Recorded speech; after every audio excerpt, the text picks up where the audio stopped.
Hey there, and welcome back to Utility Sports. If you do enjoy NFL mock drafts, this is the place to subscribe. So go ahead, hit that subscribe button. We'd be really excited to have you a part of the team. And now we are going to jump right into it. We have the second round mock draft, and this is a continuation from our first round. So if you haven't seen it yet, go check it out right now. At number one here, or I picked 33, I should say, we have the Detroit Lions. The Detroit Lions are a team that are in desperate need of a quarterback. Jared Goff is not the long-term answer. And thankfully, there are a lot of quarterback options for us to pick from. If we look here, we have Kenny Pickett, Sam Howell, Desmond Ridder, and Malik Willis. Now, for me, if you are the Detroit Lions, I think you need to take chances in this draft. And that's why they are going to go ahead and select Malik Willis, one of the most dynamic athletes in the entire class. He's got a lively arm. Obviously, accuracy is something I'd like to see him improve on, but we've seen guys who have that big time arm like a Josh Allen be able to figure it out at the next level. Really you have to swing for the fences here. If you're the Detroit Lions, you need a little more dynamism in your offense, and that is what Malik Willis can provide to a franchise. He can provide some excitement. There's so much to like about this selection. I think Detroit would be very, very happy getting their franchise quarterback at pick 33. And then following that up, we have the Houston Texans also in a dire position to get that franchise quarterback. I think for me personally, it only makes sense for them to look at these, top quarterbacks. Kenny Pickett has shown the most progression of the quarterbacks this year. Had a really, really great year for Pittsburgh, cut down on the interceptions, increased his touchdown total. He is the obvious choice for me here at pick 34. The Houston Texans will be looking to trade Deshaun Watson, and hopefully they can get a deal done, accrue more picks, and they'll have a little bit more to work with. I think for this scenario, really good getting him at pick 34. Very well could be a first round prospect. At 35, we have Jacksonville. Jacksonville's in a position where they have to address that safety spot. Andrew Wingard is not the long-term answer. He's one of the worst starting safeties in the entire league. And this is coming from me being a fan of the team myself. They have to go ahead and get Jordan Battle, a guy that can play in the box, a guy who's also good in coverage. However, the strengths really lie tackling. And for Jacksonville, that's one of their biggest issues is tackling ball carriers. It just has not been going very well this season. A lot of phases of the game, tackling is one of them. Jordan Battle helps address that key issue. Now you have the New York Jets. New York Jets are sitting here, and with what we've done so far in the draft, really focusing that secondary, we're actually going to go ahead and come back and look at edge rushers. I think there's a couple of different ways you can go. Arnold Ebiketie is going to be the pick, that guy that can really get after the quarterback. And for the New York Jets, this is crucial. They're trying to improve that defense drastically. Robert Saleh has a vision for what this team can be. And I think he slots in very nicely as a nice pass rusher for this squad. And it's also good value here at 36, in my opinion. Once again, one of those guys that's a borderline first round prospect. At 37, you have the Seattle Seahawks. The Seattle Seahawks are in a position where you can definitely think about addressing that secondary. There's a couple of guys here that fit the bill for that. I like Martin Emerson personally, long, lengthy corner, good man-to-man guy, fits what Seattle's trying to do defensively. I mean, we've seen it over the years. They love their man-to-man corners. They love guys that'll jam wideouts at the line. That's what Martin Emerson can bring to this team. So I love the fit and the value there for the Seattle Seahawks. At pick 38, we have the Chicago Bears, and the Chicago Bears are in a good position here because they need to take an offensive lineman very, very badly to help protect Justin Fields up front. It's been clear and obvious. This line is not going to cut it moving into next year. There's going to be drastic changes made, whether it's in free agency, whether it's the draft, but they have a really good spot here to take Bernard Raymond out of Central Michigan. I think this is a really, really good fit wise. And for this team, you have to get better up front for your franchise quarterback. Justin Fields is going to struggle to develop if you cannot, keep him protected. That's true for every quarterback in general. If you can't keep him protected, it's going to be a long, long day for your franchise. And now we move on to the New York Giants, and the New York Giants are in a position where they've addressed key issues already through the draft. Having the 2 first-round picks really, really helped them out. And we are also going to address the defense once again. You have to look, for me, at that linebacker spot. You have a great opportunity to take a stud linebacker, Brandon Smith, from Penn State. And Penn State has been able to consistently produce linebackers They've been a really, really good at producing NFL prospects in general.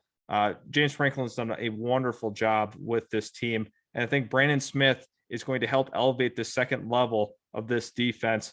I definitely like the fit. I think the New York Giants, under the new regime change that could be coming, is really going to look to address all key areas for them. Dave Gettleman it looks like his time's probably up there. So it's going to be a different approach to the draft, most likely whoever the next GM is. At pick number 40, we have the Atlanta Falcons, and the Atlanta Falcons are in a position where they can take a quarterback finally. They didn't go with one in round one. They have a good opportunity to take Sam Howell or Desmond Ridder. Carson Strong's another one we had mentioned.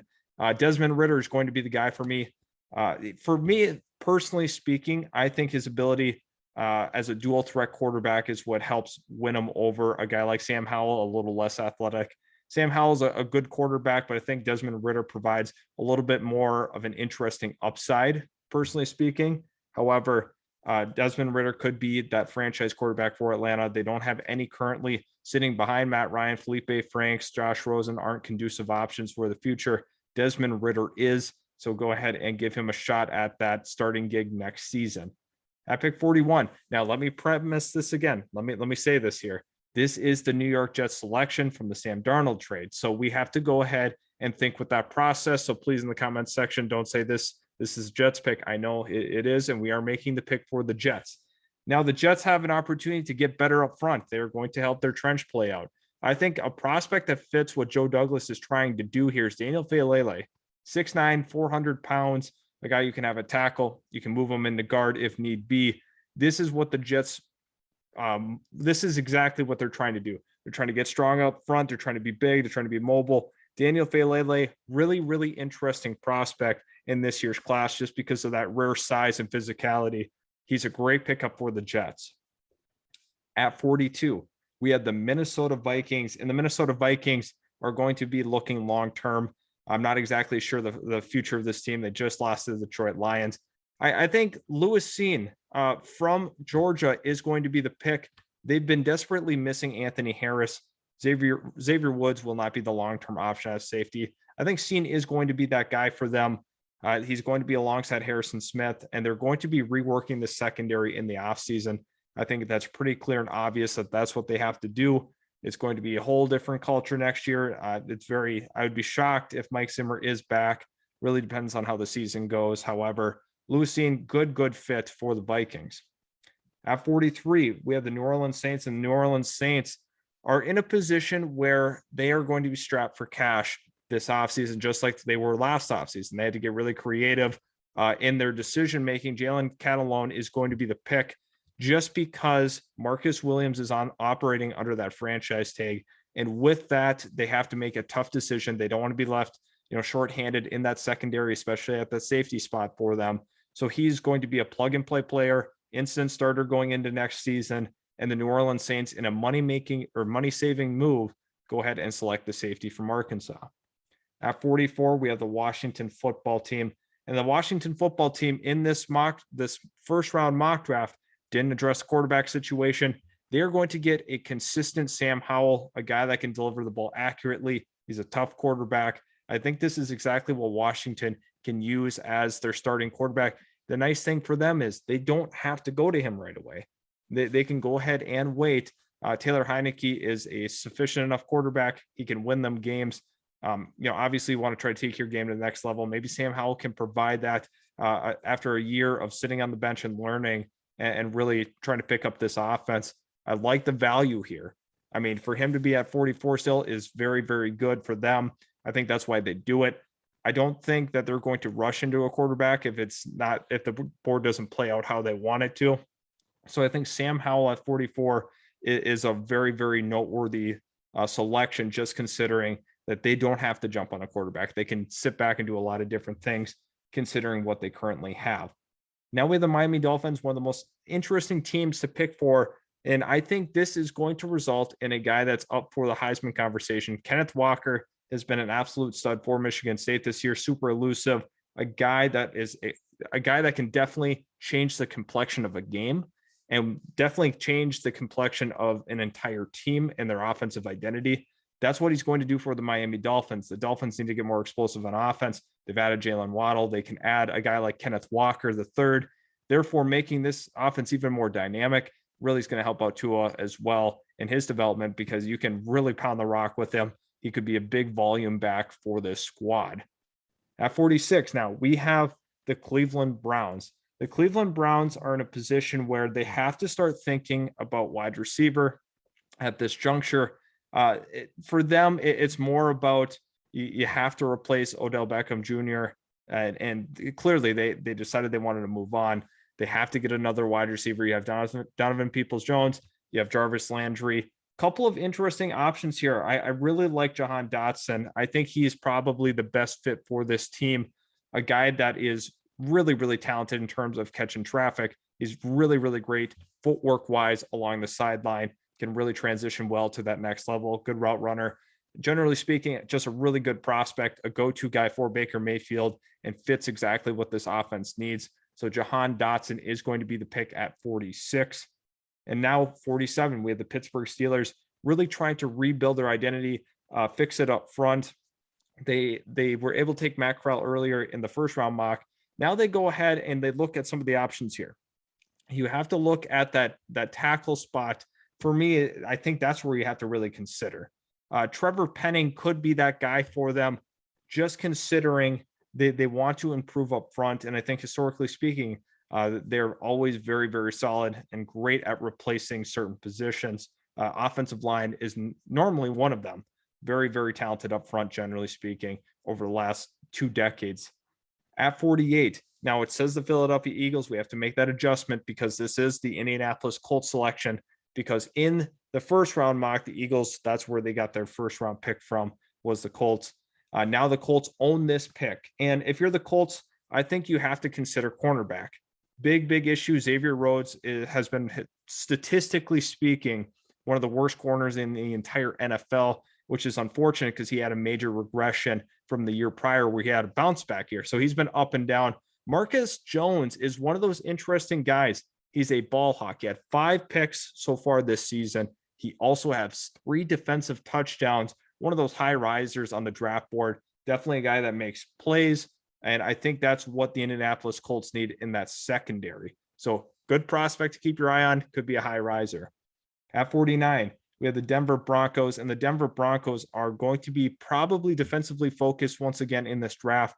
I think Vic Fangio is going to be looking for a linebacker in that second level that can help them out. Christian Harris was once thought to be that first round prospect. He has regressed a little bit, hasn't played as well as we had expected him to this year. Nevertheless, still a good prospect. He is going to be going here to this Denver system. I think he fits in very, very nicely with what Vic Fangio is trying to do. And you look at this team, much improved after this draft. It really pays off having all of those draft assets. At pick number 50, we have the Las Vegas Raiders. And the Raiders are in a position, once again, they have to improve this offense. You have to have some more help for Derek Carr, especially considering you don't have your top wide receiver going forward at this point. George Pickens, a guy coming off an ACL injury, just played for the first time last game. George Pickens, really, really good red zone threat. A guy, if he had not gotten hurt, I think could have been a first round selection, even possibly top 15 with his rare intangibles. George Pickens, great red zone threat for this Raiders offense.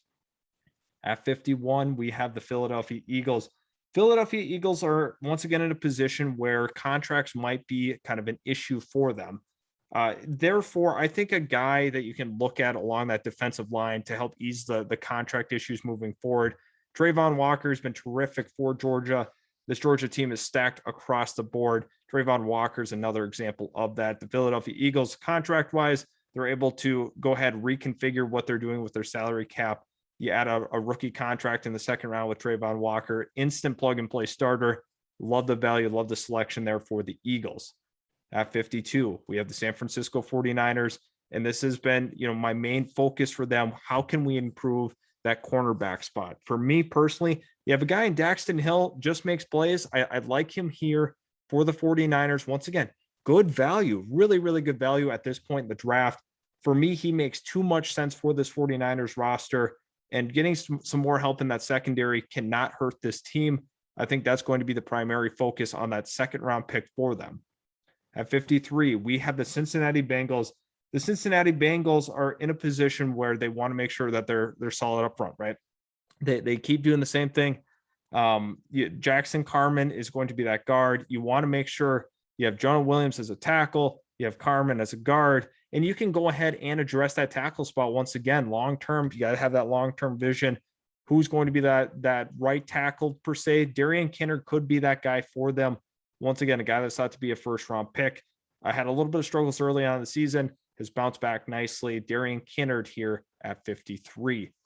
54, we have the Chargers. Once again, you kind of run into this issue of contract situation, but this is really going back to last season. When they lost Melvin Ingram, they did not get the production that they were hoping out of, the rest of the team filling in. So I think you've got to look at some of your options here. Nick Benito is going to be my pick for the Chargers. They've been looking for that guy opposite of Joey Bosa. Nick Benito can get after the quarterback consistently, and that's what the Chargers need up front. And that is a huge, huge pick for them, just considering, what they have on roster and how they can improve. I think edge rusher is one of those key priorities for a near playoff team, or for sure, or very well could be a playoff team this season. Pick 55, we have the Buffalo Bills. I think for them, I'm going to be focusing once again on that defense. We've been consistent with mocking that defense. We can go ahead and look at that linebacker spot. And one of the most underrated players in the country, Channing Tindall, guy that does not get a lot of credit, just considering he's on a great, great defense. However, you have to look at this and say, this is once again a guy that can just make plays all over the field. Really solid tackler, great instincts. Channing Tindall is one of the best guys in terms of diagnosing plays. So him at 55, once again, great value. 56, we have the Denver Broncos, and the Denver Broncos here are going to be looking at that tackle spot. Obviously, you feel pretty good about this offensive line holistically. I just have some questions at that right tackle spot. There's a couple of different ways that you can go. Kellen Dyche is going to be the pick. He's dropped a little bit on the actual rankings and his ADP as well as a result of that. However, he slots in very nicely for this Denver Bronco offense, and they're going to continue to build this thing both sides of the ball. They're not going to really prioritize just one. I think they're going to continue to fill in players on both sides for this team. 57, you have the Kansas City Chiefs. Kansas City Chiefs are in a position where they have to keep improving that defense. I know they spend quite a bit of money on that offensive line, but contract situations, once again, are forcing their hand. Kirby Joseph, one of the high risers so far this year, really, really productive at Illinois. I think he's going to be one of those guys that once again gets a little more draft charge, and he's going to be the latest example of that. Putting him in that Chiefs secondary is going to be huge long-term. Tyrann Mathieu is likely not going to be back next season, according to some of the reports that we've heard. So I like him there at that spot. Followed up by the Cowboys, same kind of situation. They're addressing that defense. We had them go corner. Now you have to come back to me and look at that safety spot. Another guy that was a first-round prospect, has not exactly played up to expectation. Brandon Joseph, good cover guy. I think for the Dallas Cowboys, you have to keep improving that secondary. Brandon Joseph, you're really going to have to hope that he can win over a starting job. I think he will with this defense currently. The Dallas Cowboys are very, very focused on improving that secondary, and they're going to be dangerous. I mean, once they really figure out the secondary overall, this is a tough roster. I mean, very, very talented across the board. Tough team to beat. Definitely a good upgrade there in Brandon Joseph. At 59, we have the Atlanta Falcons. I know it says Tennessee Titans. This is the Atlanta Falcons. And if you look at it here, I think that you can definitely consider them looking at one of those edge rushers. Because at this juncture, you have Cameron Thomas still here. I think the value is too good for them to pass up on. They've been looking for those edge rushers. Cam Thomas steps in, very, very productive for the Falcons. They're going to continue to build that front seven. Cameron Thomas, once again, being the latest example of getting great value for a guy at this late in the draft. I love him here at pick 59. Pick 60, we have the Tampa Bay Buccaneers, and they're in a position where, once again, contracts are going to start to hurt them, right? We made a contract-saving move in the first round by selecting a wide receiver. Now you come back, round 2, you have to consider that defensive line as a priority because we're not sure what Ndamukong Suh's future looks like. Devontae Wyatt, another Georgia player. Extremely talented, a guy that gets overshadowed by Jordan Davis, but Devontae White is a really good player in his own right. However, I think the Tampa Bay Buccaneers, once again, they're going to be strapped for cash. They're going to have to make some cost-effective moves. Getting a cheap 4-year deal on a second-round guy that is going to be a plug-and-play guy in the future, right away. He's going to be an impact guy for this team. Love the pick for the Tampa Bay Buccaneers. Now you follow it up with the Patriots, and the Patriots definitely need to look at that wide receiver spot. I think that you can consider that in round 1. However, it's more their style to take a guy here. John Mechie III would have been the selection. However, we know with his injury, we're not sure the timeline. I'm going to go with one of the most productive wide receivers in the entire country that's getting no attention at all. That's Jalen Tolbert, a guy that's got 13 or 1,400 yards, extremely productive, a guy that you don't ever hear about. I think he's undervalued, and we've seen it from New England before to take from these small schools. I don't think they'd be at all nervous about taking a guy like Jalen Tolbert, extremely productive and can produce at that next level. Now we have the Green Bay Packers, and I think the Packers are going to be looking to replace Billy Turner long-term. So you have to consider that tackle spot. And this is getting to the point in the draft where you feel okay still with what's here because it is a deep tackle class, especially into the second round. Zion Nelson is a prospect that'll fit right in with Green Bay. You have to protect Jordan Love in the future. He's going to be able to do that, good pass protector. And Zion Nelson is going to be a Green Bay Packer.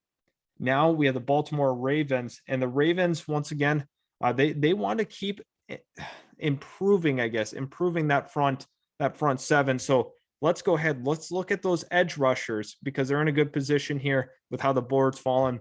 Myjai Sanders is still here. Instant pickup. You got to love that grab at pick 63. Once again, great value for them just with how the board's fallen, team needs, and the Baltimore Ravens do what they do best and take for value. That's what they get here with Myjai Sanders. And now the final pick of the second round is the Arizona Cardinals, and the Cardinals are in a great spot. This is a guy that's getting a little more draft traction in the community. Kyler Gordon from Washington. He is a guy that we will see in these second round mocks consistently. Kyler Gordon's going to go to this Cardinals team. Robert Alford's one of the corners. You want to replace that long-term. Kyler Gordon steps in and does the job. Thank you, everybody, for tuning in. We do appreciate your support. Hit that subscribe button if you are new. Also, smash that like button if you did enjoy today's video. We really do appreciate everything that you guys do for us. Let me know in the comment section below what your favorite player in the second round is.